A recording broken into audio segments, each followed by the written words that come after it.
Muy buenas tardes, tengan todas y todos ustedes bienvenidos a esta sesión del ciclo de conferencias La Ciudad Hoy, que la Universidad Nacional Autónoma de México y la Coordinación de Humanidades, a través del Programa Universitario de Estudios sobre la Ciudad, nos ha encargado de abordar temas cruciales de nuestra ciudad con las personas mejor calificadas para hacer estos comentarios.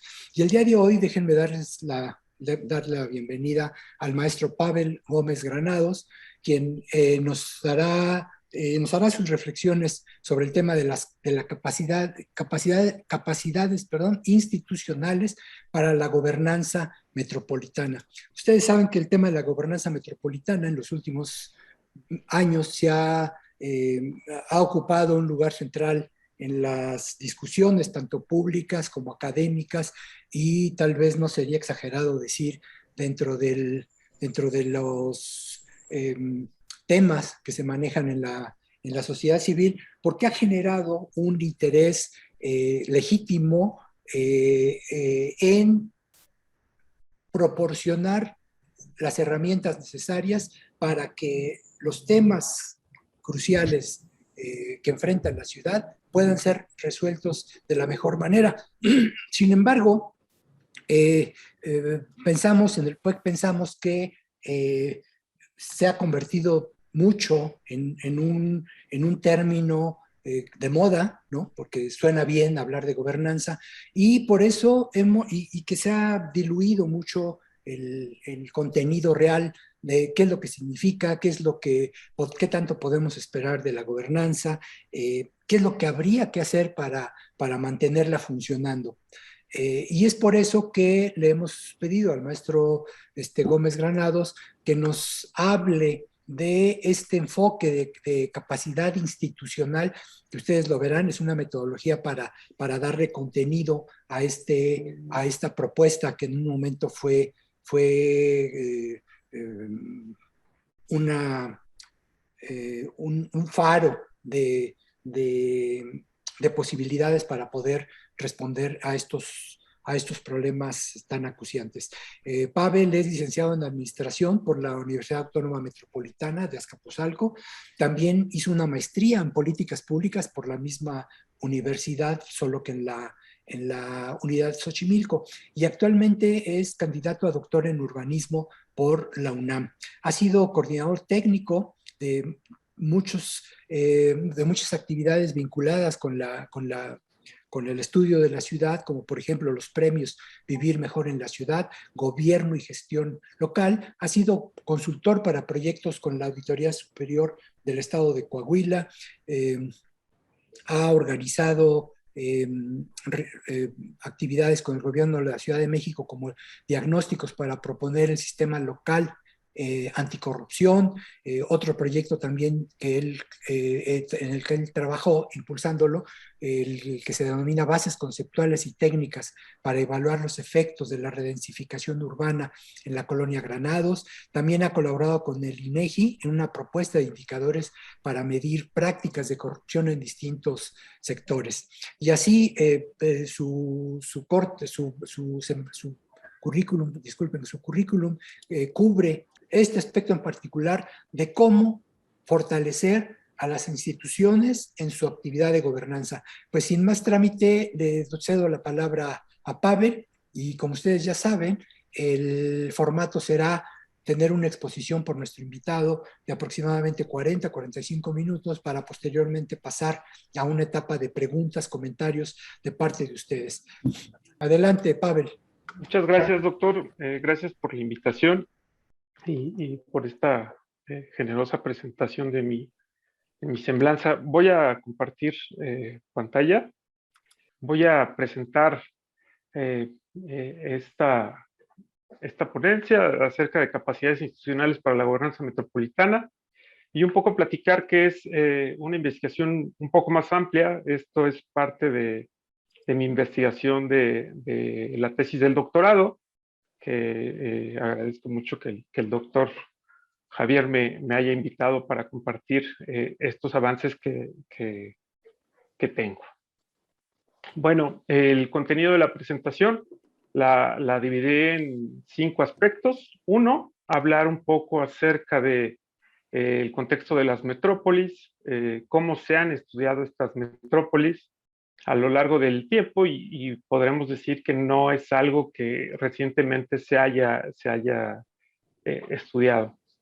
Hablaré un poco acerca de la gobernanza metropolitana y las capacidades institucionales, esta relación que existe para tratar de hacer operativa la gobernanza metropolitana.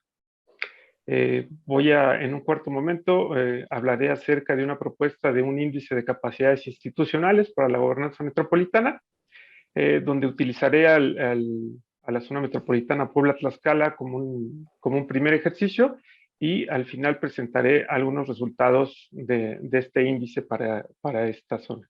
Bueno, pues un poco plantear el problema que hay en las metrópolis o hablar un poco de algunas cifras acerca de estas metrópolis.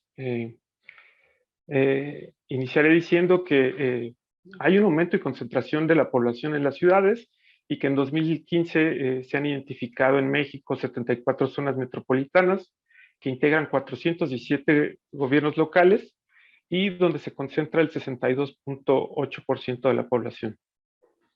Un segundo aspecto tiene que ver con la fragmentación del territorio y la autoridad.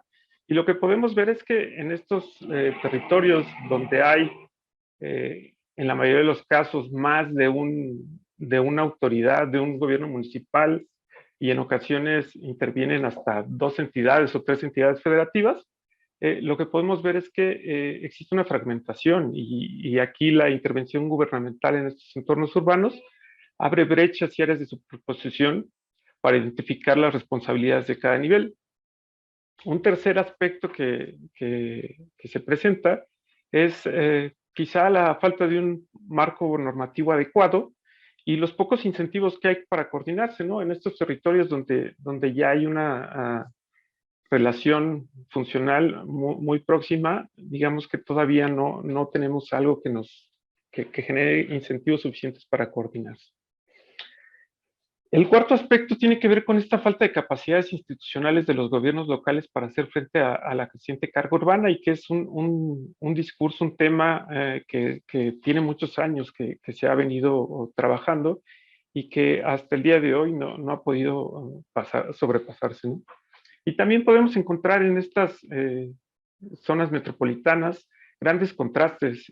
Hace algunos días un director de la SEDATU hablaba que se produce el 85% del Producto Interno Bruto en estas 74 metrópolis y también tenemos por parte del Coneval que hay alrededor de 36.6 millones de pobres en estas zonas metropolitanas. Otra parte que vemos del contexto metropolitano es que el reporte de las ciudades del mundo habla de este crecimiento de las ciudades y en 2016 mostraba que a nivel mundial hay un 54% de la población que vive en zonas urbanas y que han crecido considerablemente. También nos habla que a nivel mundial el 60% del Producto Interno Bruto se concentra en estos espacios. Hay un segundo aspecto que se presenta que habla de la complejidad del tratamiento de los asuntos públicos. Es decir, en la medida que más actores, más ciudades, más organizaciones con diversas perspectivas y problemas sociales participan en estos territorios, el tratamiento de los asuntos públicos se complejiza al buscar soluciones. El tercer aspecto que se presenta en este contexto es una interdependencia de los municipios y las ciudades. Comparten territorios, economías, mercados laborales con fuertes vínculos entre el centro metropolitano y la fuerza del trabajo de las periferias, así como características ambientales comunes, como podrían ser las cuencas hídricas y aspectos atmosféricos.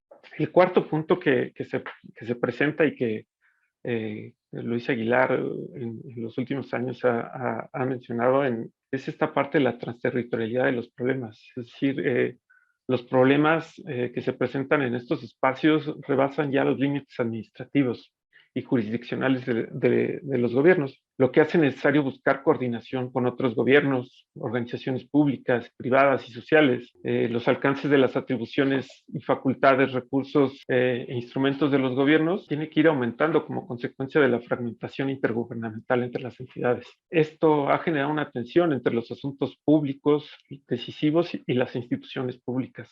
Y el quinto aspecto es esta fragilidad de estas limitadas capacidades de los gobiernos locales, que desde los 90 hay un trabajo o hay varios trabajos que hablan de esta fragilidad de los municipios, ¿no? La cual no está superada, está presente en esta dinámica metropolitana, pues en realidad es en los gobiernos locales donde se diseñan e implementan muchas soluciones sobre su territorio, porque en realidad es ahí donde sucede lo metropolitano, ¿no? Y que se fragmenta en estos muchos municipios. ¿Cómo se han estudiado las zonas metropolitanas? Pues aquí hay como un cuadro de cómo, una tabla de cómo se han presentado, cómo se han ido estudiando las zonas metropolitanas y lo que podemos ver es que no es un fenómeno que se estudie recientemente, sino que hay muchos años atrás de esto que se han ido analizando, estudiando y que pareciera ser que no se han solucionado los problemas, sino en muchos lugares persisten y en otros se han incrementado, ¿no? Podemos ver que hay un enfoque, una teoría de la Escuela de Reforma, más o menos en los 60 del siglo anterior, donde ellos pensaban o perseguían que era alcanzar mayores grados de igualdad, de eficiencia y democracia, a través del fomento de las economías de escala, ¿no? El problema que buscaban resolver era la multiplicidad de unidades políticas, duplicidad de funciones y superposición de jurisdicciones en un área metropolitana. Y parte de la forma de coordinación o de solución que ellos pretendían era la creación de un ente con autonomía y competencias, ¿no? Es decir, tratar de buscar gobiernos metropolitanos, tratar de aglomerar esto en una sola autonomía o competencia para tratar de ir atendiendo estos problemas que se presentaban en estas zonas. A partir de ahí viene una segunda corriente, que es la teoría de la elección pública, donde se argumenta esta autonomía de los gobiernos locales como lo más apropiado en estos espacios, ¿no? Es decir, la competencia iba a propiciar que estos prestaran mejores servicios, que resolvieran problemas y que también buscaran mecanismos de coordinación y que fuera de cooperación voluntaria, ¿no? El problema que trataban de resolver era el exceso de intervencionismo que quizá disminuía la eficacia y la eficiencia de los mercados y de las políticas, ¿no? Y la forma de coordinación, lo que trataban de hacer era esta cooperación voluntaria. En los 90 empieza a aparecer esta parte del nuevo regionalismo que se manifiesta en estas regiones territoriales, que se identifican las redes de intercambio que se establecen entre actores y las instituciones que dan forma a las políticas públicas. Buscaban reducir los desequilibrios territoriales y combinar la competitividad con la cohesión social y regional. Y la forma como trataban de coordinarse o de solucionar las cosas eran sus mecanismos flexibles de coordinación vertical y colaboración horizontal ad hoc a las áreas metropolitanas. También hubo una forma un incremento de localismo, donde trataban de establecer una línea institucional por parte de esta vertiente municipalista o de los gobiernos locales, y lo que trataban de resolver era dar cuenta de esta gestión metropolitana que se daba y que los excluía o que no los tomaba mucho en consideración, y ellos trataron de solucionar este problema a través de mecanismos de asociacionismo, coordinación y cooperación intermunicipal. Y lo que podríamos ver es que en México, en la década de los 90, a principios de los 2000, esta forma de generar colaboración intermunicipal, organismos intermunicipales, fue creciendo poco a poco. Posteriormente, también a finales de los 90 y a principios de este siglo, se empezó a analizar esto a través de la gobernanza. Digamos que buscaron incorporar la capacidad de decisión e influencia de actores no gubernamentales y su relevancia en el procesamiento de los asuntos públicos, en la definición de la orientación instrumental de las políticas públicas y los servicios públicos. Parte de lo que buscaban resolver era la insuficiencia directiva del gobierno en las condiciones actuales, nacionales e internacionales, y la forma como trataban de coordinarse era a través de redes, centros de decisión plurales y la toma de decisiones pues a partir de esto, digamos que la forma en cómo abordo la parte metropolitana es a través de un marco teórico de la gobernanza, tratando o transitando a la gobernanza metropolitana, y lo que busco es tratar de hacer operativa la gobernanza a través del uso de las capacidades institucionales.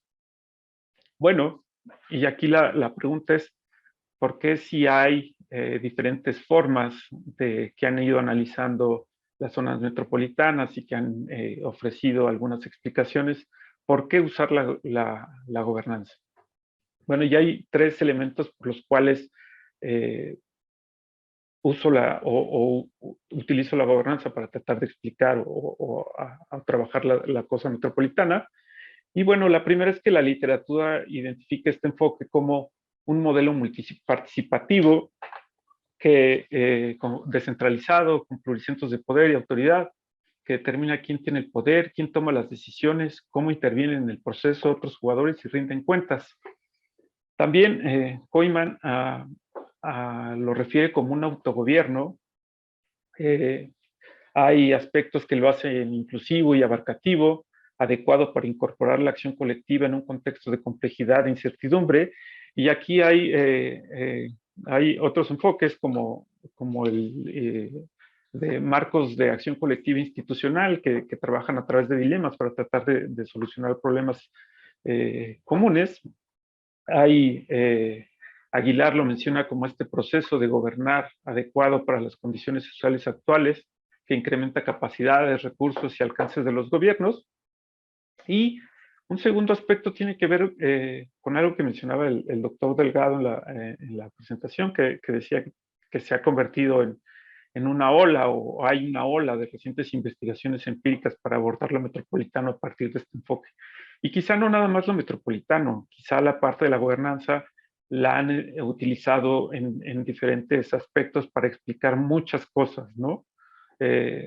Porras habla de este enfoque o este concepto polisémico que le permite ser más amplio y que lo han utilizado de una manera más adjetiva para tratar de explicar cosas. Y el tercer aspecto, ¿por qué usar la gobernanza? Es porque la Ley General de Asentamientos Urbanos, Ordenamiento Territorial y Desarrollo Urbano propone un enfoque de gobernanza metropolitana para atender las zonas metropolitanas del país. Bueno, este enfoque de gobernanza, lo que podemos observar es que tiene ventajas. Hay un incremento de capacidades, recursos y alcance de los gobiernos para tratar de ordenar, de colaborar, de organizar, de gobernar. Y hay una amplitud, transformación y modernización del aparato gubernamental, buscando nuevas formas de dirigir o de gestionar. Y hay dinámicas de participación y coordinación social. Pareciera ser que el concepto es muy bondadoso, el enfoque es muy bondadoso y que podría abarcar todo lo que se presente. Sin embargo, también hay unas críticas muy fuertes acerca de este concepto, y es que hay quienes lo mencionan como un enfoque normativo con limitaciones que requieren pasar de un asunto teórico a la implementación, y eso es algo que quizá podemos ver en el contexto, ¿no? En muchos discursos hablamos de gobernanza para esto, gobernanza para el otro, creamos una estructura de gobernanza, hay un consejo que habla como de la gobernanza, pero en realidad digamos que se ha quedado como en esta idea solamente de un concepto pareciera ser más abstracto y que no necesariamente genera instrumentos que se implementen, acciones que podamos ver la implementación de esto. Y cuando las hay son muy limitadas y de corto alcance. Otra crítica que se realiza es que pareciera ser que este es un concepto paraguas, que por su amplitud ha fomentado una idea de ambigüedad, laxitud y simulación, y que en muchos casos esta forma de que todo quepa en el concepto de gobernanza, en el enfoque de gobernanza, también genera esta forma de verlo laxa que no va a fondo, ¿no? Y parte de esta forma o de esta crítica de tenerlo como un concepto paraguas, también se genera que podría generar efectos negativos como ineficiencias y complicar los problemas o asuntos públicos. Y esto me parece que es algo que podemos observar en muchas cosas que suceden o en muchos asuntos de lo metropolitano, ¿no? Se han generado consejos, hablamos de la gobernanza, pero en realidad pareciera ser que el reunir a las personas y tratar de que se coordinen, de que colaboren o de tener algo ahí presente que le llamen gobernanza, no necesariamente está resolviendo los problemas públicos. En muchos casos se genera esta simulación y hace que estos problemas o estos asuntos públicos se hagan más complicados o retorcidos, como lo llama la literatura. Y también hay una crítica que pareciera ser que se ha considerado una moda, utilizar la gobernanza para tratar de explicar muchas cosas y en realidad pareciera ser que no lo terminamos de explicar. Bueno, pues después de pensar en esta parte como de la gobernanza, para los efectos que utilizo en la investigación, considero a la gobernanza metropolitana como un proceso que articula los diferentes actores públicos, privados y sociales que intervienen en los territorios metropolitanos, con demandas específicas de servicios públicos, políticas públicas, ordenamientos, recursos financieros, planes y programas que son diseñados, implementados y evaluados eh, eh, con la cooperación, colaboración de diversos actores formales e informales, estableciendo una visión colectiva que refleje las capacidades de la organización o de las organizaciones de las estructuras metropolitanas. Y aquí el punto central es la coordinación de esto, ¿no? Es decir, a través de este proceso deberían de coordinarse y articularse estos actores, construir objetivos, establecer una visión colectiva, construir estas estructuras para que a partir de eso podamos tener mejores servicios públicos, podamos co-crear políticas públicas y podamos coinnovar con otros actores que participan en la toma de decisiones. Si consideramos la forma de la gobernanza metropolitana como un proceso, lo que propongo en la investigación es que tomemos a partir de los gobiernos locales este análisis de las capacidades institucionales para tratar de hacer operativa la gobernanza. Es decir, en un marco muy amplio de lo que hablamos de la gobernanza metropolitana, pareciera ser que solamente nos quedamos en esta parte de las estructuras, con estos consejos donde se deciden cosas, se toman decisiones, pero no necesariamente estamos como en una visión de quienes implementan, de quienes operan, de quienes se coordinan para tratar de solucionar o atender los problemas públicos que rebasan estos límites locales, ¿no?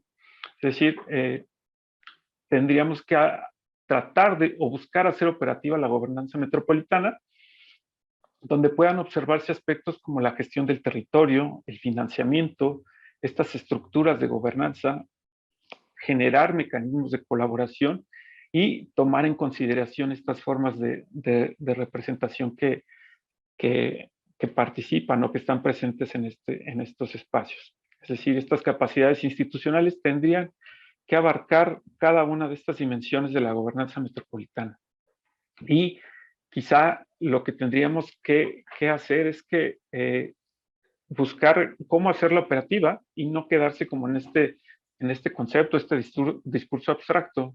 Es decir, utilizar esta parte de las capacidades institucionales, como lo menciona Grindel, hablando como una habilidad para desempeñar tareas de manera efectiva, eficiente y sostenible.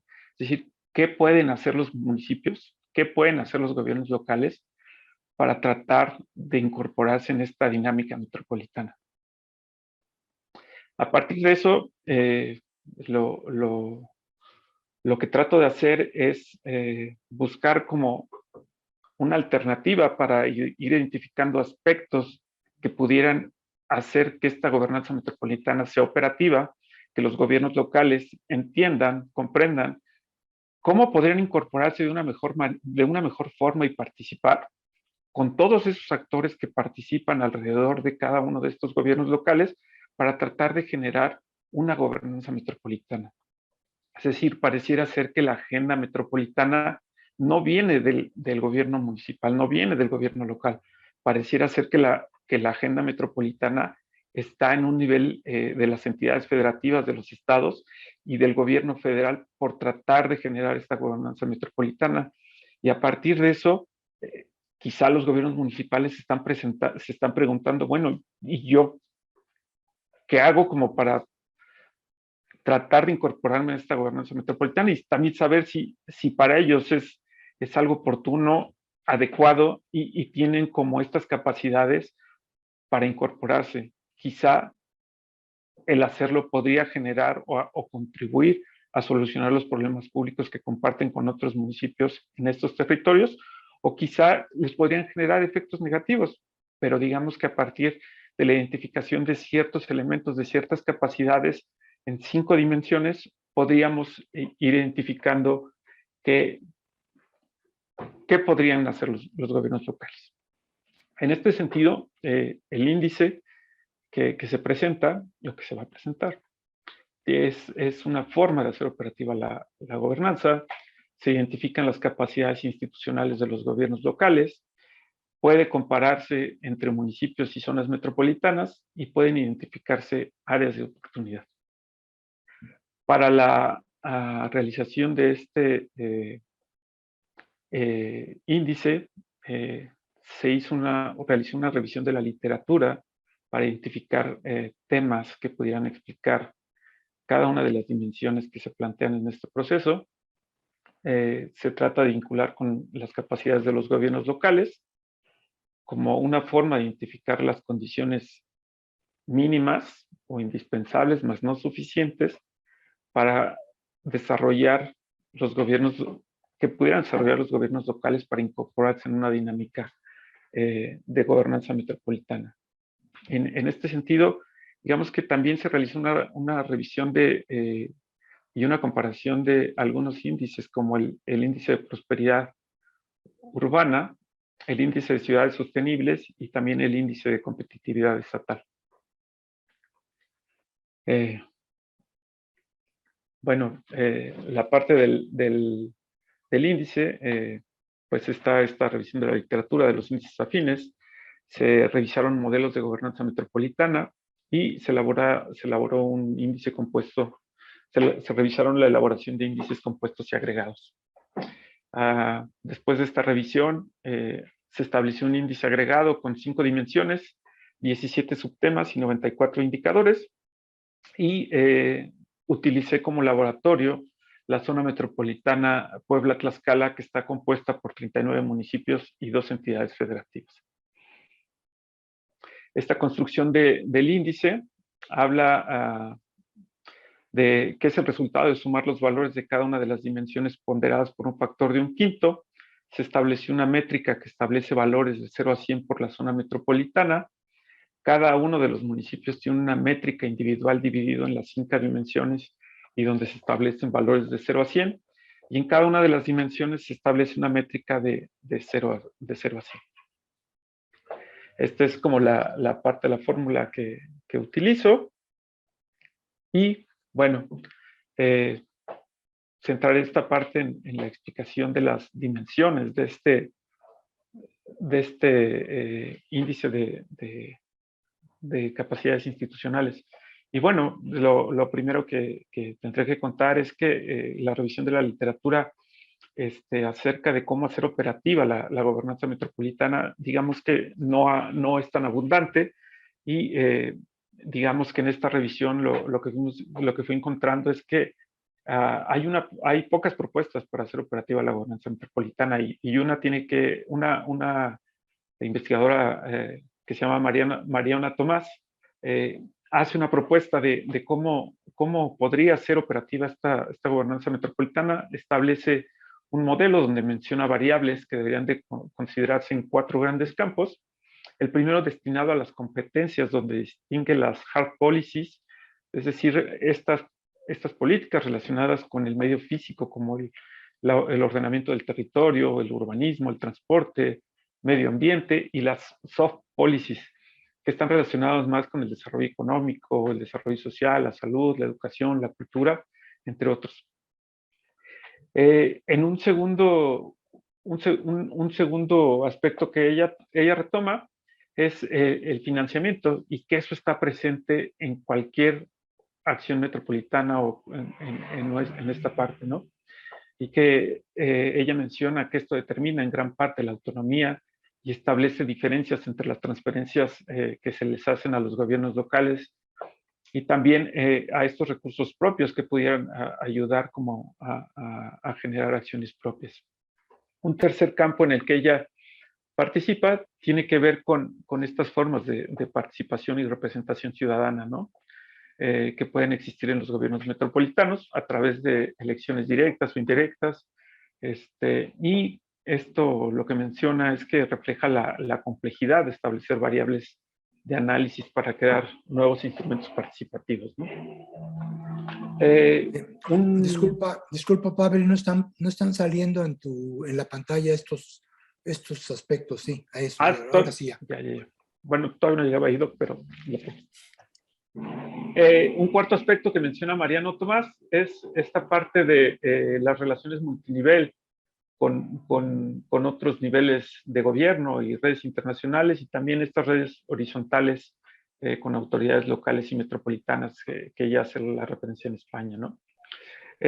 Sin embargo, pues hay algunos componentes, algunas dimensiones que para el caso mexicano no son apropiadas, y la propuesta a través de la cual yo hago mi análisis son estas 5 dimensiones de la gobernanza metropolitana que identifico, ¿no?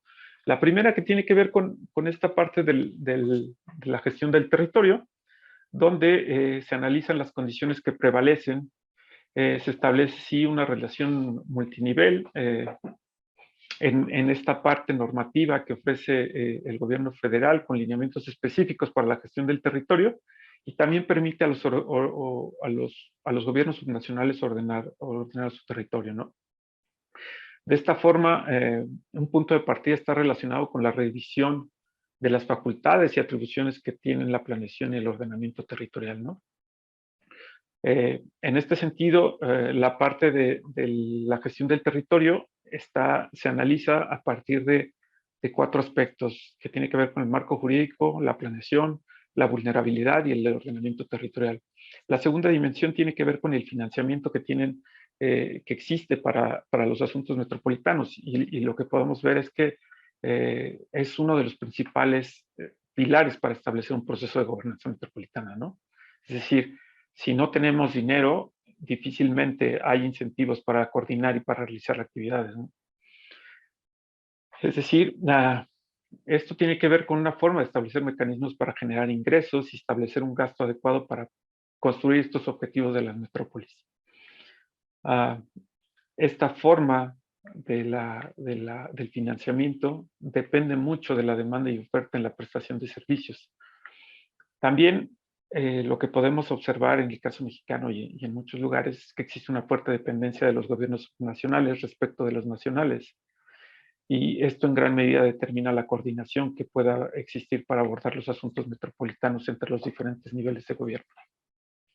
Una tercera dimensión tiene que ver con las estructuras de gobernanza, y lo que podemos observar es que en los diferentes niveles de gobierno se han creado estructuras de gobernanza para determinar estos procesos, y lo que menciona la literatura es que mientras más consolidadas se encuentren estas estructuras de gobernanza, pueden disminuir los costos administrativos a través de economías de escala.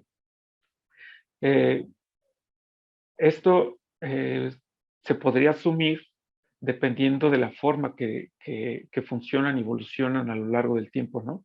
Se puede redistribuir autoridad, y también se pueden ir alternando estas relaciones interjurisdiccionales.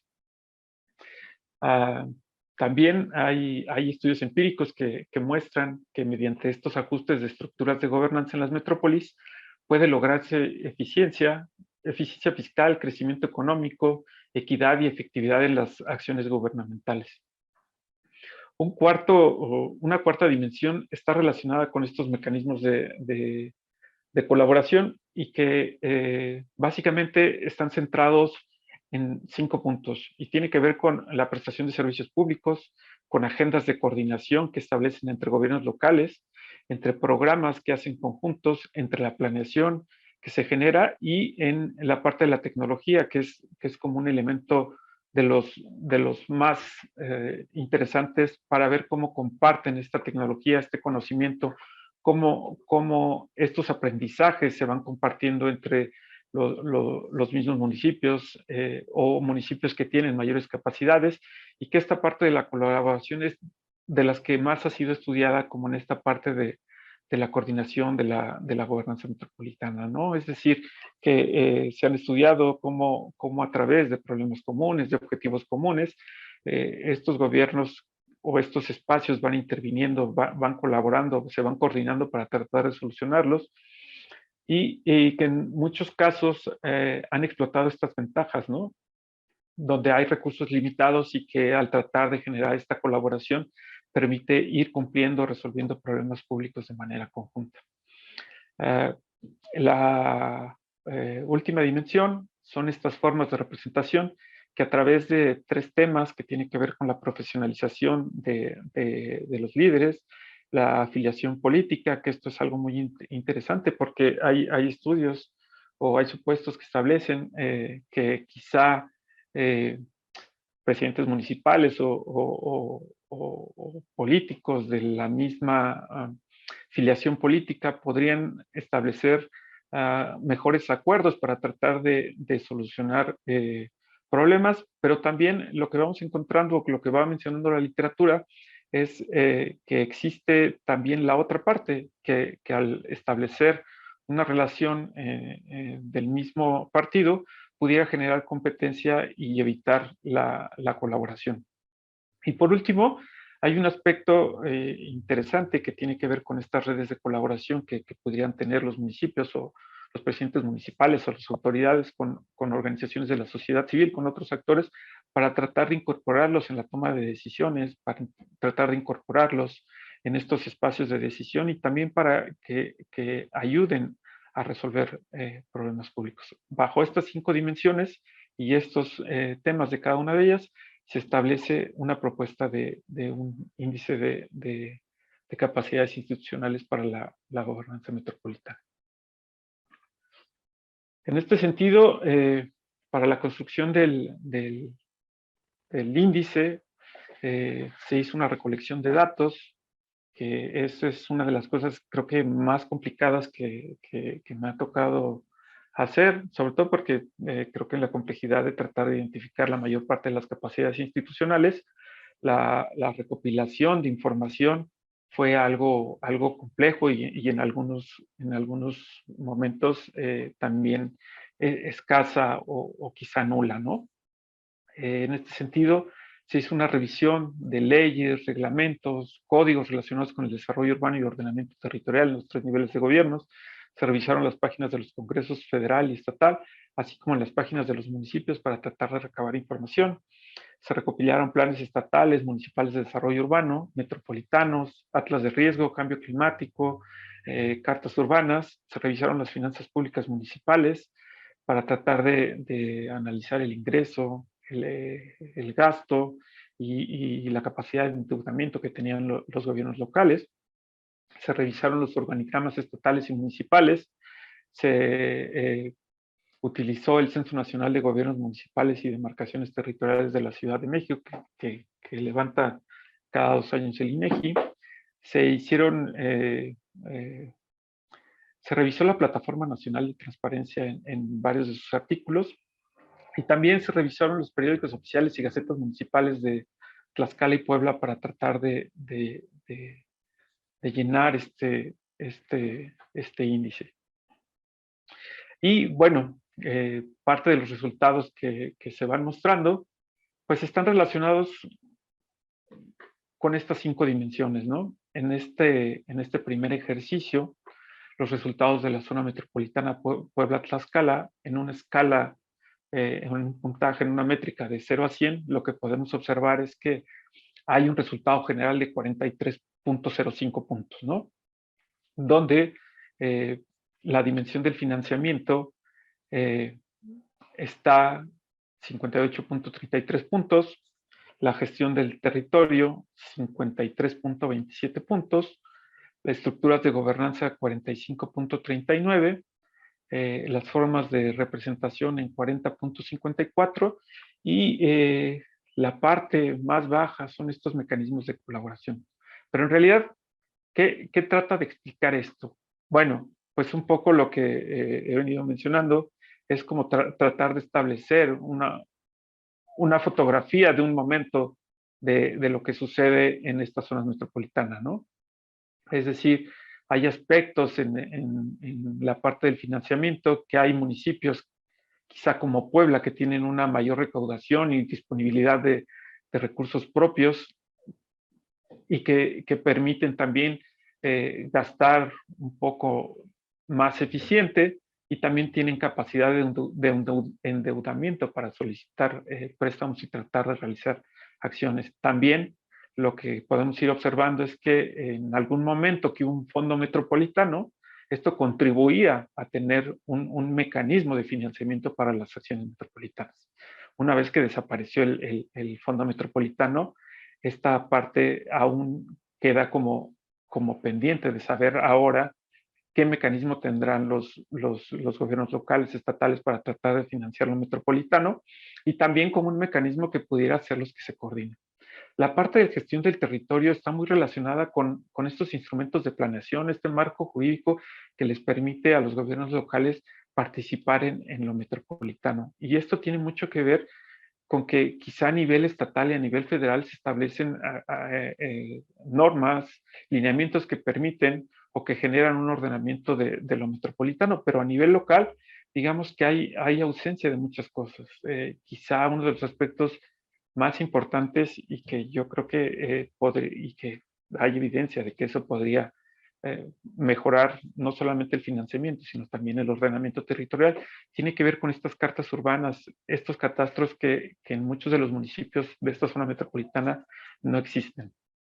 En la parte de las estructuras de gobernanza, lo que vamos encontrando es que hay aspectos o hay estructuras que se han ido creando, pero que no necesariamente en todos lados se presentan y que tampoco las vemos tan operativas. Es decir, en muchos lugares crearon consejos, se establecieron, tienen reuniones, pero no necesariamente han atendido lo que deberían de atender.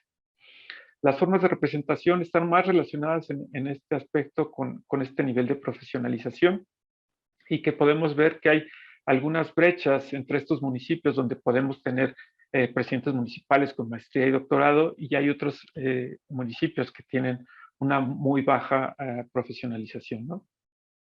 Y la parte que quizá pudiera ser como más de experimente observarlo es esta parte de los mecanismos de colaboración, que en un territorio tan consolidado como la zona Puebla-Tlaxcala, tenderíamos a pensar que deberían de existir muchos mecanismos de colaboración que permitieran a esta zona metropolitana funcionar de una mejor manera. Sin embargo, lo que podemos observar es que hay muy limitados mecanismos de colaboración y aún con esas limitaciones podemos ir encontrando que estos mecanismos de colaboración son muy frágiles y que digamos que en muchas ocasiones no rebasan los periodos de las administraciones locales. Hay algunas cuestiones intermunicipales que permanecen en la prestación de servicios, pero son muy limitados. Si lo observamos a nivel territorial y cómo se va distribuyendo, digamos que podemos encontrar al municipio de Puebla y Huejotzingo como los que tienen mayores capacidades en este índice.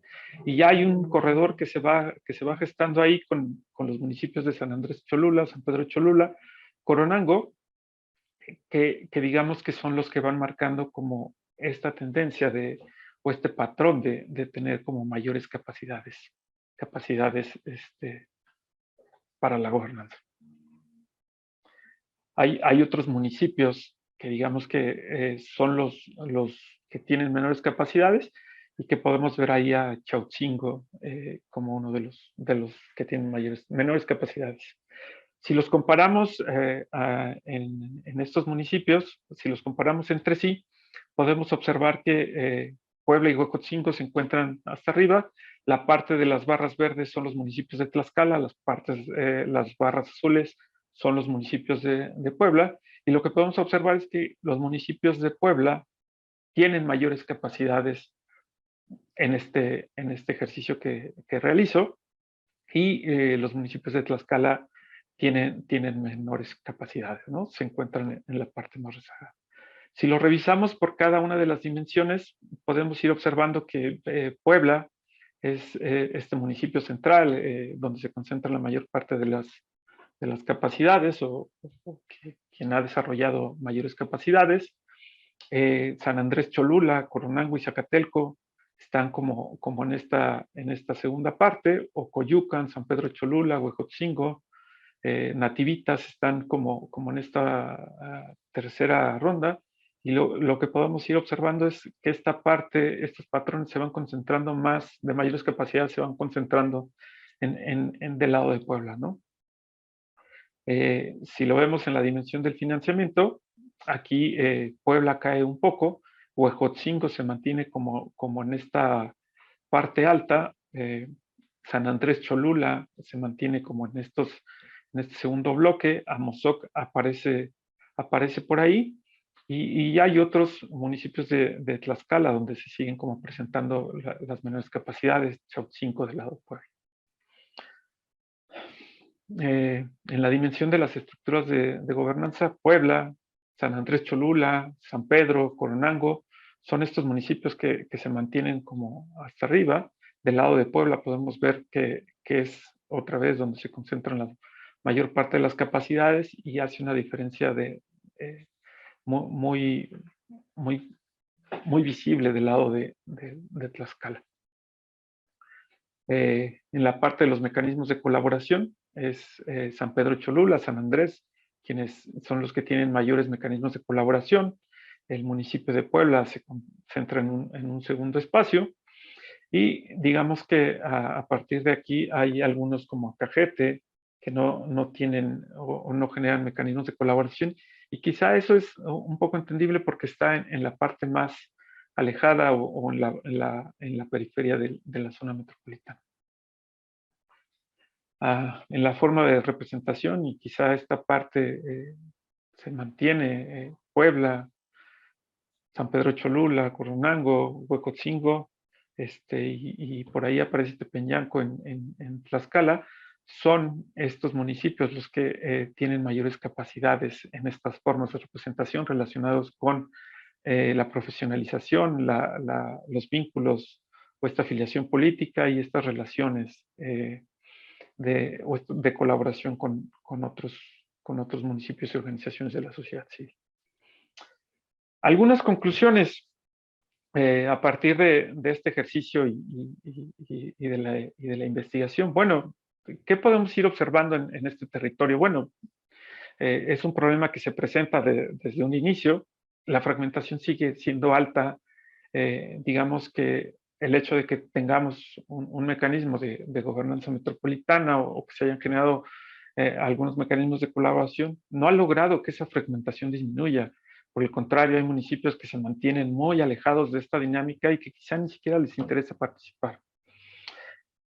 El financiamiento para los asuntos metropolitanos es muy limitado, y en algunos municipios es nulo. Es decir, para muchos el fondo metropolitano servía como ese dinero o esa bolsa que los hacía participar de lo metropolitano. Una vez que ha desaparecido eso, muchos de los municipios no tienen recursos para participar, ni siquiera en muchas ocasiones, ni siquiera como para hacerse cargo de los problemas que tienen al interior de sus espacios, y mucho menos como para tratar de colaborar con otras cosas. Un tercer aspecto que se va presentando es que esta agenda metropolitana pareciera ser que solo es de interés federal y estatal, es decir, muchos de los municipios no están pensando en participar en esta agenda metropolitana, ¿no? Ellos saben que participan, o muchos de ellos saben que están en una zona metropolitana porque hay una delimitación, porque les dicen que están en una zona metropolitana, pero en realidad pareciera ser que esta fragmentación no hace que ellos participen, sino que el empuje de lo metropolitano viene de un interés federal y estatal. Una cuarta conclusión o reflexión acerca de esto tiene que ver con que estos mecanismos de colaboración son escasos y temporales, es decir, muy pocos gobiernos locales han encontrado como el beneficio de utilizar estos mecanismos de colaboración para tratar de generar acciones conjuntas. Y una de las cosas por las cuales quizá no han logrado y no permanecen esto, pues son este viejo argumento de los periodos gubernamentales, que cada 3 años cambian autoridades y que no necesariamente permanecen en el tiempo. Hay algunas experiencias en administraciones anteriores.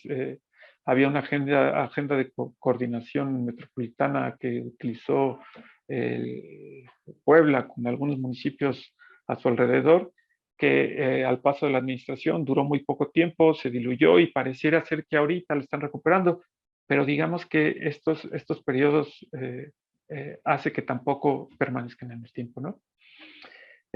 También lo que podemos observar es que las estructuras de gobernanza no están consolidadas y son poco operativas. Es decir, a lo largo de esta exposición he ido mencionando la creación de consejos, de comités que se realizan por ley, pero no necesariamente se están generando instrumentos, no necesariamente están generando acciones que permitan hacerlas operativas, ¿no? La mayoría de estos consejos, de estos comités, se creaban a partir del Fondo Metropolitano y pareciera ser que una vez que se acaba el Fondo Metropolitano y no encuentran como espacios que generan recursos para echar a andar acciones, pareciera ser que a partir de ahí estos consejos o estas estructuras de metropolitanas se empiezan a diluir, ¿no? Pudiera ser que en muchos casos se generen o se establezcan, pero no necesariamente están operando. Y aquí viene como el gran problema o estas desventajas que mencionaba la literatura acerca de la gobernanza, ¿no? Quizá el tener una estructura de gobernanza genera simulación y esto hace que quizá contribuya a no solucionar o atender estos problemas que se están presentando, ¿no? Por último, parte de la agenda de investigación que sigo trabajando es esta parte de la comparación de varias zonas metropolitanas con este índice y también como ir validando estos resultados a partir de estudios de caso para contextualizar los resultados del índice. Y bueno, pues con esto concluiría. Pues muchas gracias, Pavel. Creo que has hecho una presentación muy, muy amplia del tema, de los aspectos, de los ángulos que compone este difícil tema de la gobernanza. Yo ahorita aquí aprovecho para saludar a varios investigadores, investigadoras que están aquí presentes con nosotros. Estoy viendo a la doctora Ana Areces, bienvenida Ana. Estoy viendo también aquí también a nuestro amigo Esquivel. ¿Qué tal? Veo gente conectada. Bueno, Elizabeth Caracheo. Pues muy bien, bienvenidos a todos y estudiantes también de posgrado y otras personas. Pues yo les dejo la palabra para sus comentarios. Aquí empiezan a llegar las preguntas. Si quieren ustedes ahorita, en lo que yo sistematizo las preguntas, se pueden ir preguntando, comentando, adelante. Tenemos aquí en el chat, doctor, si me permite, un par de preguntas. Sí, adelante. Para que las podamos leer. Primero, Juan Carlos Hernández sí, nos dice, ¿cómo se podría incentivar las capacidades de los municipios metropolitanos más rezagados en contexto de menores recursos, de normatividades distintas entre los dos estados? Y hay otra participación de Juan Carlos Centella. Buenas tardes, Juan Carlos. En las conclusiones se habla de que los mecanismos de colaboración son escasos y temporales. ¿Qué es lo que determina que dichos mecanismos permanezcan a lo largo del tiempo? ¿O por qué son escasos y temporales o coyunturales? Y aquí continúa. La coordinación debe ser obligatoria, como lo establece la Ley General de Asentamientos Humanos, Ordenamiento Territorial del Desarrollo Urbano, o voluntaria. Yo creo que la primera es, hablaba que no hay, la misma normatividad limita los incentivos para que esto se coordine, ¿no? Eh, me parece que hay algunas experiencias que, que han generado algunos buenos resultados como para tratar de compartir o ayudar a los municipios de menores capacidades a sumarse como una dinámica o a transferir estas capacidades, ¿no? Ah, yo mencionaba la parte de la tecnología como un aspecto que podría utilizarse para que esos municipios trataran de colaborar, ¿no? Y voy a poner como dos ejemplos muy sencillos, ¿no? Eh, hay municipios, quizá como Puebla, que tienen un Instituto Municipal de Planeación que ofrece o que ayuda, genera como planes, cartografías, capacitación, y que muchas veces la falta de comunicación entre dos municipios limita que esto se pueda transferir, ¿no? O sea, eh, pareciera ser que también esta colaboración que pudieran tener este tipo de institutos o esta especialización que han tenido los gobiernos de mayores capacidades, ellos luego andan buscando cómo transferir este conocimiento, porque también el hecho de que colaboren o ayuden a los municipios conurbados, también a ellos les podría traer un beneficio, ¿no?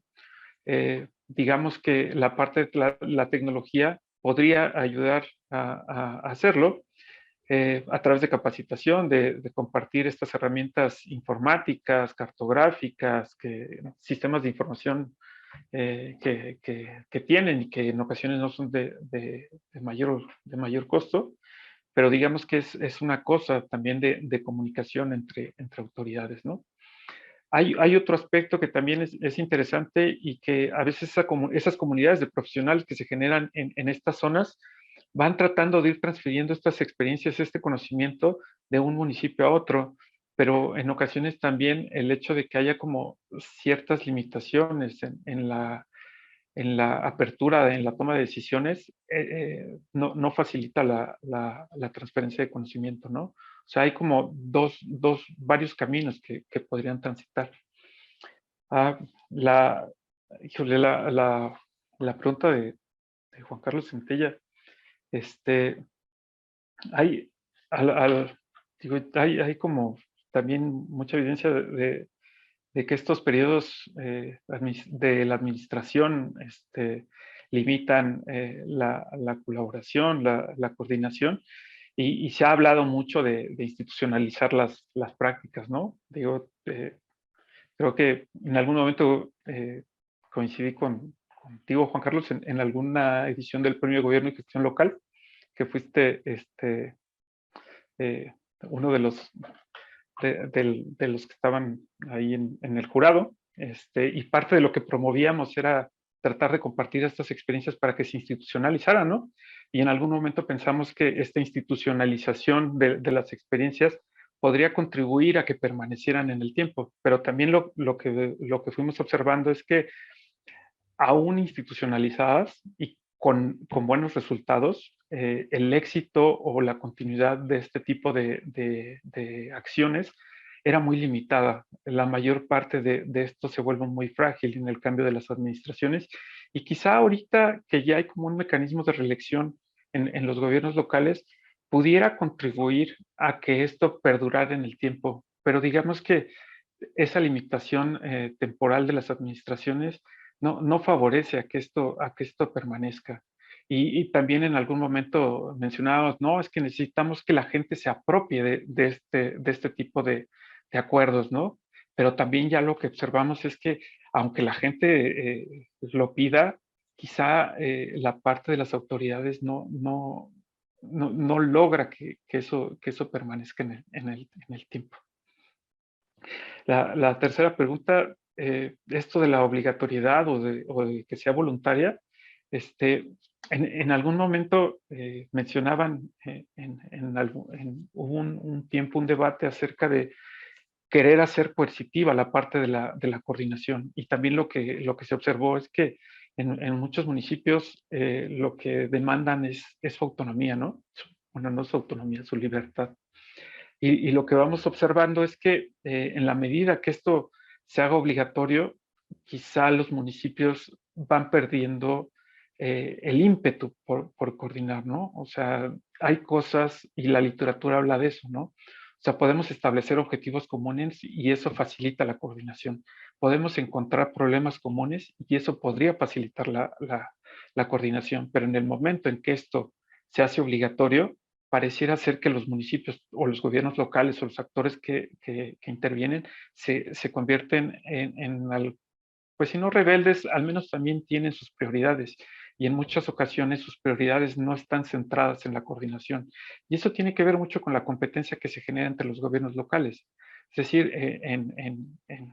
hay gobiernos locales, hay presidentes municipales que generan competencia entre sí porque siempre están buscando en lo que sigue, ¿no? Y el tratar de coordinar con alguien muchas veces lo que genera es beneficio para uno y a lo mejor perjuicio para el otro, y eso quizá no facilita las cosas. La parte de encontrar aspectos comunes, parte de la literatura lo que dice es que eso facilita la coordinación. Muy bien, Pavel, gracias por las respuestas. Yo aquí quisiera regresar a sus resultados en términos del valor del índice y pensando que el mejor desempeño sería 100 y uno nulo, o sea, que fuese igual a 0, y viendo el resultado general que nos presentas de 43.05, ¿significa que está reprobada la capacidad institucional de la zona metropolitana? Pues digamos que pensaría que sí, Doc.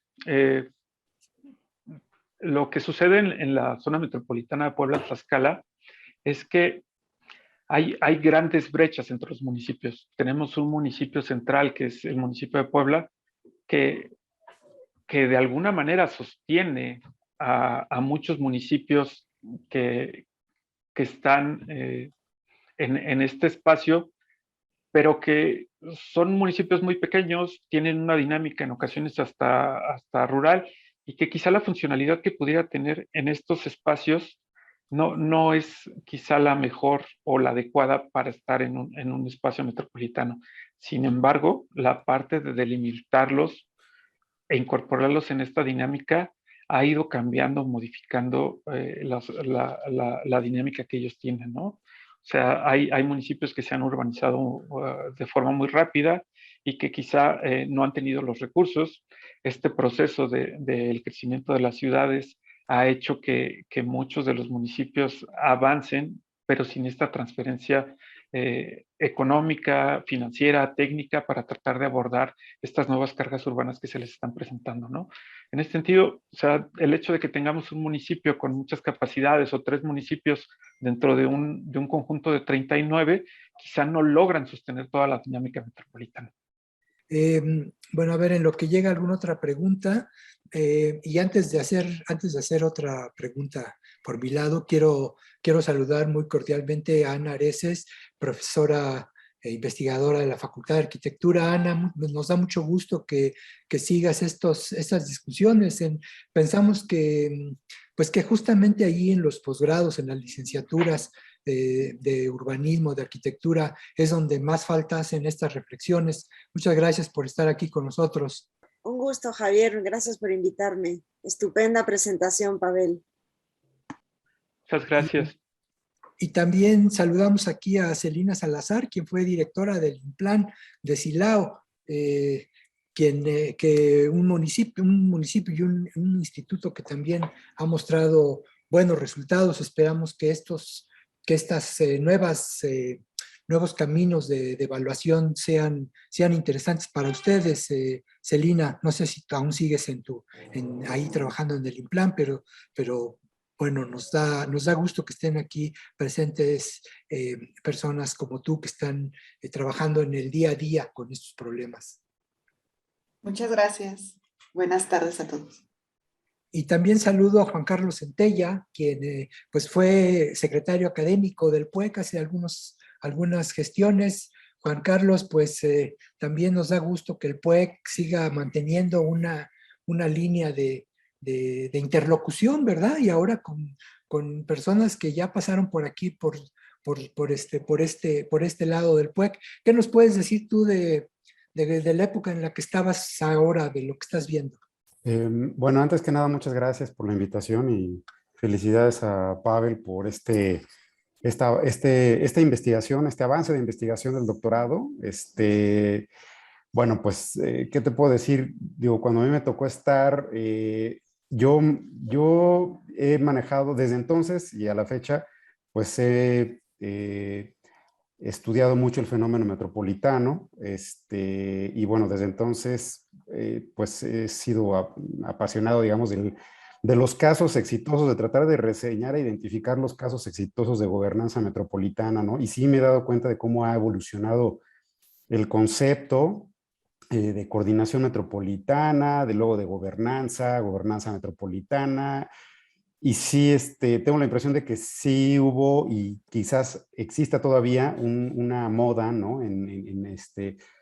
En manejar este concepto un poco para dar como legitimidad a pues aquello a lo cual se está calificando con esta etiqueta de gobernanza ambiental, gobernanza financiera, gobernanza metropolitana, gobernanza urbana, etcétera, etcétera, ¿no? Y bueno, la verdad es que la gobernanza no es la panacea y mucha gente no entiende qué es lo que es la gobernanza, ¿no? Entonces, bueno, pues desde entonces, desde que yo estaba en el PUEC como secretario académico, persisten este fenómeno, bueno, estos estudios, ¿no? Y no es algo que no está resuelto, ¿no? Y la verdad es que yo, pues veo en lo que yo he leído de la literatura y en la investigación que nos presentó Pavel, pues que el debate persiste desde entonces, y que bueno, hemos tenido unos avances realmente pues muy, muy modestos sobre cómo lograr que nuestras zonas metropolitanas crezcan mejor, se coordinen mejor los municipios.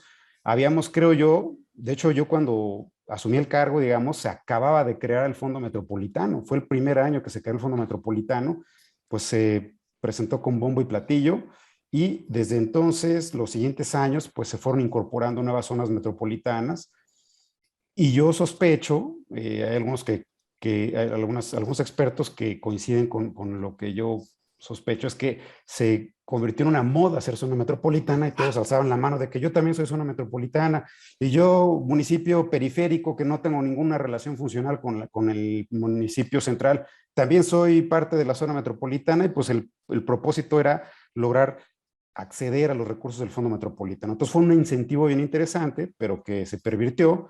Y ahora que ya no hay Fondo Metropolitano, pues vemos cómo el tema ya como que se está derrumbando, está cayendo un poquito está fuera del debate de política pública, no así en el debate académico, afortunadamente, ¿no? Y bueno, creo que la investigación de Pavel es una muestra de esto, ¿no? Entonces, bueno, pues pues nada, muchísimas gracias por la oportunidad, Javier, y gracias a Jessica también por invitarme.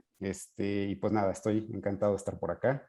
Y pues ya no quiero acaparar la palabra. Buenas tardes a todos. No, de ninguna manera. Y antes de hacerle una pregunta para Juan Carlos, ahorita que estás tocando este aspecto del tema sobre la respuesta que ha habido a estas ideas en distintos momentos, déjenme saludar al público que nos está acompañando. Tenemos un participante de Colombia, otro de Costa Rica, 3 de Perú y otros 44 participantes del país.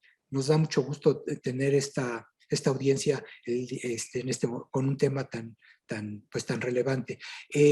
La pregunta sería para ti, Juan Carlos, ya que tú, además de ser profesor en la FES Acatlán, también has tenido una carrera dentro del tema de consultoría urbana.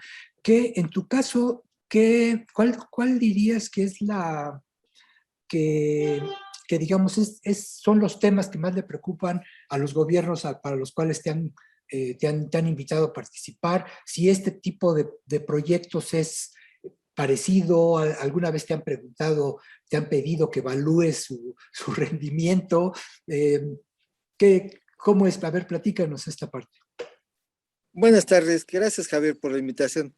En efecto, a mí me ha tocado trabajar en el desarrollo de varios programas metropolitanos y actualmente con la SEDATU pues hay una línea de trabajo que precisamente está rescatando toda esta situación de poder generar programas de tipo metropolitano en vista precisamente a los problemas de coordinación que se tienen para atender diferentes problemas de tipo urbano, de tipo ambiental, relacionados con riesgos, etcétera, y que pues nos ha tocado observar que precisamente la cuestión de la coordinación metropolitana es una situación realmente problemática. Digamos, hay un equipo técnico de CONAPO, SEDATU y el INEGI que elaboran técnicamente la delimitación metropolitana, pero a la hora de llevar a efecto ya el traslado, digamos, a la parte política, a la parte institucional, se han presentado diferentes problemáticas en términos de que efectivamente, como lo menciona acá mi tocayo Juan Carlos Centella, pareciera que en un primer momento este factor de cohesión había sido el Fondo Metropolitano. Ahorita que estamos en una etapa posterior en la que ya no hay Fondo Metropolitano, parece que los incentivos para precisamente coordinarse alrededor de una zona metropolitana ya no son suficientes, ¿no? Muchas veces, en ocasiones, hay municipios con fuerza que lideran más o menos los procesos de coordinación metropolitana, pero esto no es la generalidad. Hay situaciones en las que hay municipios que tienen este desbalance que nos estaba presentando nuestro ponente, en donde pues hay falta de recursos de todo tipo, ¿no? Desde recursos humanos, económicos, financieros, de coordinación, y entonces muchas veces hay municipios que, por decirlo de alguna manera, tienen mayor relevancia en imponer sus agendas precisamente a esos municipios metropolitanos, ¿no?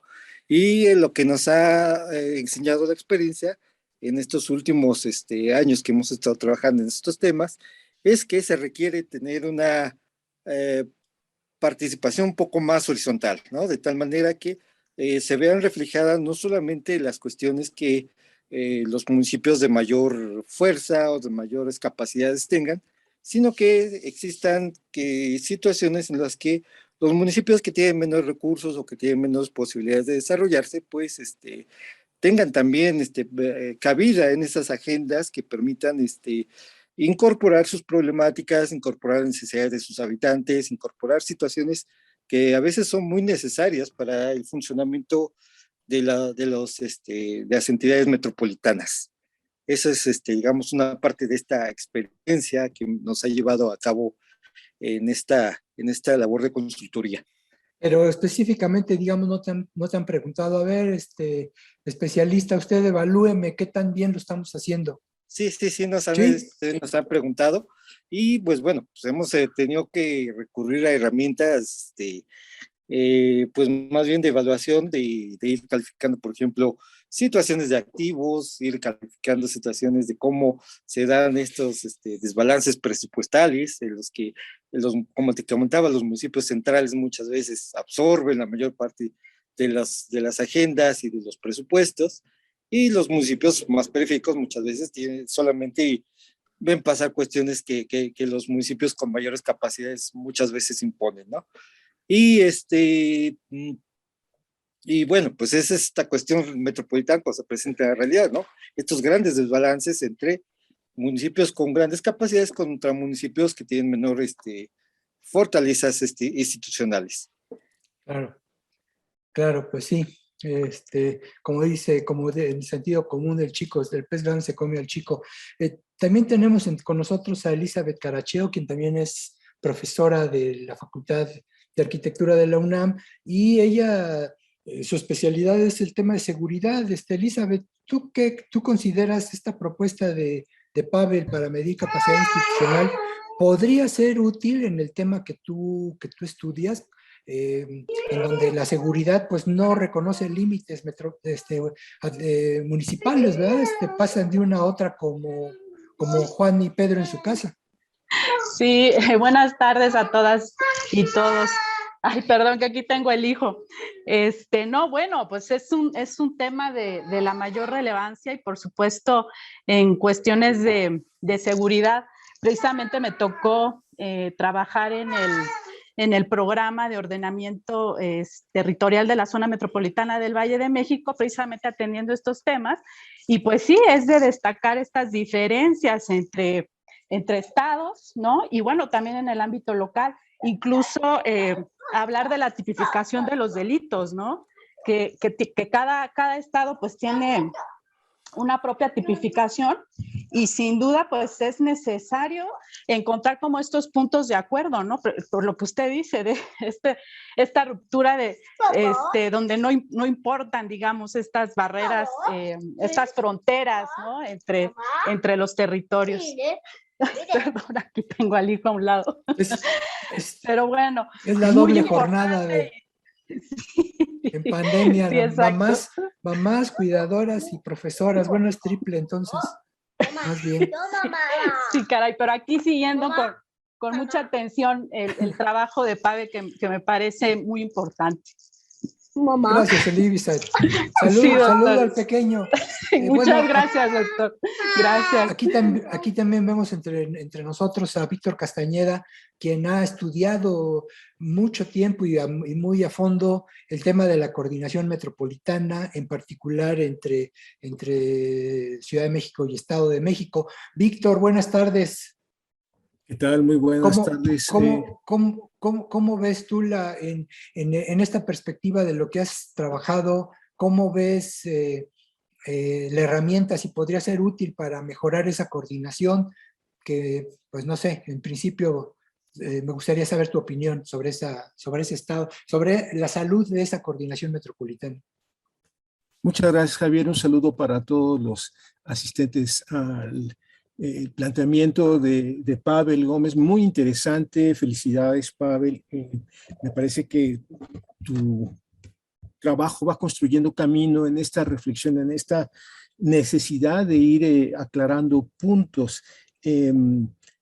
Bueno, Javier ya me conoce, que no me distingo por mi optimismo, y la opinión en particular que yo tengo es que tenemos una debilidad institucional y logística, incluso de comprensión del fenómeno metropolitano, particularmente por lo que acaba de exponer Juan Carlos Hernández y lo que se desprende de manera muy clara de la exposición de Pavel. Tenemos una diferenciación grandísima entre las centralidades y los municipios más rezagados, con menos capacidades institucionales, logísticas, presupuestales, de todo tipo.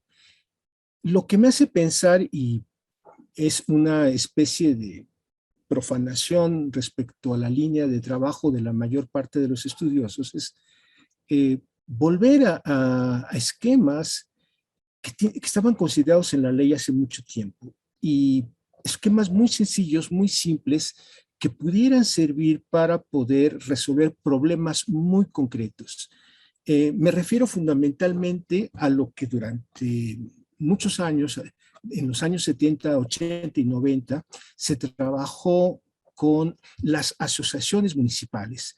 Esto es, los gobiernos locales, para resolver problemas comunes, independientemente del carácter metropolitano. Pero para poder afrontar esas situaciones muy particulares, recurrían a la asociación municipal. Una experiencia que lamentablemente no se documentó como debiera haberse documentado, una experiencia que me parece ha ido extinguiéndose, pero que resulta de suma utilidad porque ofrece la posibilidad de resolver problemas comunes con esfuerzos comunes. Y además, desde mi punto de vista, me parece que tiene la posibilidad de ser sumamente versátil porque se acomoda a los tiempos, las formas, las necesidades y los requerimientos de cada grupo de municipios para afrontar esto. Esto evidentemente no exime la responsabilidad ni la ayuda que se debe recibir para atender estos casos, tanto del orden de gobierno estatal como del orden de gobierno federal.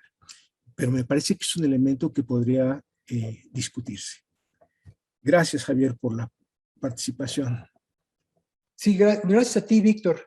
Yo creo que déjenme decirles que esta es la primera sesión en la que intentamos este formato de ante una presentación de un especialista, recibir la retroalimentación de ustedes, en este caso, de invitados directamente a la presentación. Veo aquí también entre nosotros a Víctor Hugo Serrano. Víctor Hugo Morales, yo te recuerdo como integrante de la Comisión de Derechos Humanos. ¿Aún sigues ahí?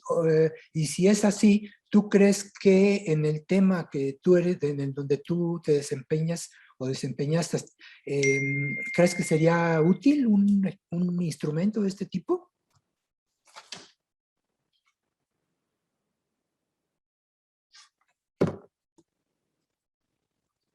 No sé, creo que tienes tu micrófono apagado. Bueno, mientras que Víctor Hugo tal vez reacciona a la pregunta, bueno, no, simplemente dejaría yo nuevamente abierto el micrófono para si alguien de nuestros invitados o del público desea hacer una pregunta más para Pavel. Y si no, siendo así, pues, Pavel, te agradecemos el tiempo que nos has dedicado, que nos has compartido tus investigaciones. Creo que es de mucha valía. Muchas gracias a todos nuestro panel de invitados en la sesión de Zoom. Muchas gracias a todas las personas que nos están siguiendo en esta sesión, y sobre todo gracias a la UNAM porque nos permite hacer este tipo de ejercicios en donde la investigación que se genera en la Universidad Nacional Autónoma de México se pone al servicio de la sociedad. Es algo que nos distingue, y no solamente a la UNAM, sino a las universidades públicas. Y para nosotros es un gran honor ser que nos toca ser en esta ocasión el vehículo de llevar con ustedes estas investigaciones. Muchas gracias al equipo de transmisión del PUEC, a Diego, a Humberto, que realizan ahí una gran labor, ¿cómo se llama?, manejando los controles de las redes. Muchas gracias a Verónica Mendoza, la especialista en difusión del programa. Gracias a Jessica Bautista, la responsable de este ciclo de charlas y en general del coloquio de Ciudad. Y si nos indicas, Jessica, ¿cuándo es la siguiente sesión para comentarlo con ellos, con nuestro público? Claro. La siguiente sesión está programada para el 17 de noviembre. Vamos a tener como invitada a la doctora Margarita Palomino del Instituto de Investigaciones Jurídicas, con una lectura muy interesante de Derecho Fiscal a la ciudad. Y el día 25 de noviembre nos estará acompañando el doctor Antonio Azuel. Bueno, pues ahí tienen ustedes. Intentaremos en estas dos sesiones volver a hacer este formato. Creo que en lo particular yo lo veo entusiasmante, le veo mucho futuro. Ojalá que así sean las próximas. Ustedes saben que cuando una cosa es nueva siempre como que saca chispas, pero ya una vez que se vaya sentando podríamos tener una aportación, ¿no?, a estos este trabajo de difusión en el que estamos metidos. Pues muchas gracias a todas y todos, que pasen buena tarde y ya saben, síganse cuidando, porque estando aún incluso en semáforo verde, todavía no la libramos. Por favor, cuídense mucho, nos vemos aquí la próxima sesión. Hasta luego.